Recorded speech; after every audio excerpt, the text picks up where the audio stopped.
எனக்கு spiritual books எடுத்து என்ன பண்ணேன்னா படிக்க ஆரம்பிச்சு எனக்கு ஒரு புக்கு ரொம்ப பிடிச்சிச்சு.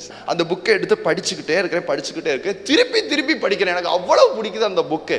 இது நாளடைவுல என்னவா கன்வெர்ட் ஆச்சுன்னா, பைபிளை ஒதுக்கி வச்சுட்டேன், எந்த புக் எடுக்கிறேன். இது ஒரு படி மேல போய் யூடியூப்ல ஸ்பிரிச்சுவல் வீடியோஸ் பார்க்க ஆரம்பிக்கிறேன். ஆவிக்குரிய நல்ல வசனங்கள், நல்ல ஆராதனைகள், இதை தான் பார்க்க ஆரம்பிக்கிறேன். நல்ல ஒருத்தர் பேசுறது எனக்கு ரொம்ப பிடிச்சிருந்துச்சு, அதை கேட்டுக்கிட்டே இருக்கிறேன். ஜெபத்துல உட்காரல, பைபிள் படிக்கல, கேட்டுக்கிட்டே இருக்கிறேன். என் இருதயத்துல என்ன தெரியுமா சொல்லிக்கிட்டே இருக்கிறேன்?